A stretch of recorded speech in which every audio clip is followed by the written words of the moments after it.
السلام علیکم. امید کوم چې ټوله به روغ او جوړ یاست.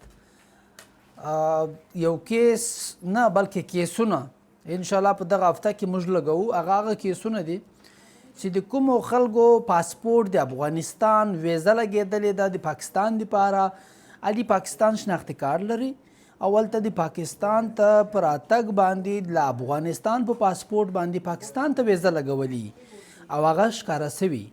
هغه که بیا بار ملک کې ناست دي که دلی دي د هغو شناختي کارډونه بلاک سول.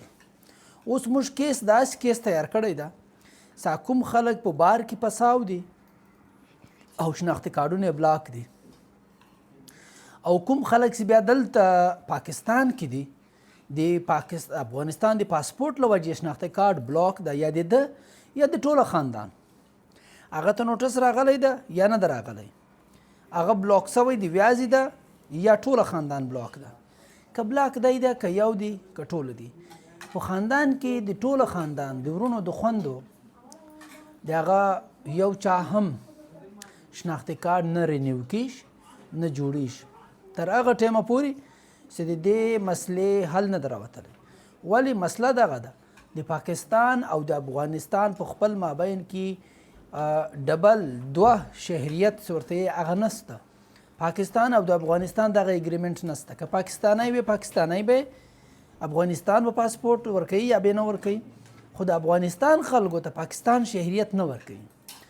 نو پاکستان یا ایسته ماته دغه تصدیق راوکړه چې تا دغه کارډ د پاسپورټ تا اخیستی ده، آیا ته خپل ثبوت راوړه. اوس د 78 ثبوت به هم ورته راوړې او خپل ګواهیان به ورته راولې، د های کورټ آرډر به هم راوړې، بیا به د تا کار کیږي.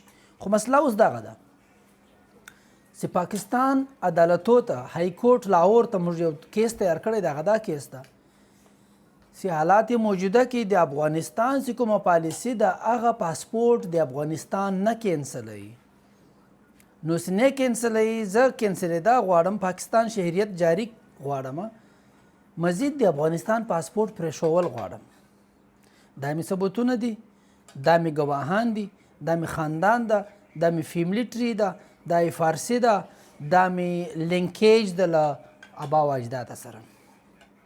لیکن پاکستان یای سته به یار د افغانستان پاسپورټ کینسلوي بیا به راځئ او افغانستان بیا دا قصد کړی ده چې یو چاته به هم پاکستان خلک چې پاکستان کې اوسي هغو کې د افغانستان کارت جاري کړی ده، تذکره جاري کړې ده او د افغانستان پاسپورټ جاري کړی ده. د هغو خلکو به نه کینسلیږي، راځي به افغانستان ته او باقاعده افغانستان ګورنمنت د پاکستان انټیریر منسټري ته او وزیر اعلی ته، هغه که د بلوچستان ده او هغه که د پېښور ده، ستاسې د موږ هغه رجسټرډ خلک چې له تاسې سره رجسټرډ دي هغه راولږئ موږ ملک ته. او په کار هم ده چې ولاړ سي خپل افغانستان تر سر ورسوي. نو په حالت موږ دا کیس روان ده، هغه دا کیس ده چې د افغانستان پاسپورټ تر څه ټیمه پورې نه کینسلیږي تر هغه ټیمه پورې موږ ته عارضي ټمپرري ریلیف دا راکړه، های کورټ سره به د موږ بیسي چې تر څه ټیمه پورې د افغانستان پاسپورټ نه کینسلیږي تر هغه ټیمه پورې د ما شناختي کارډ او ما د بچیانو شناختي کارډ عارضي طور پر بېشکه خلاص کا.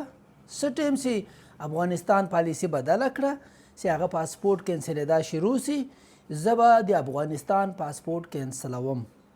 دا به افیډیویټ هم جمع سي، دا به کیس هم جمع سي، دا به له های کورټ اجاډر هم اخلو.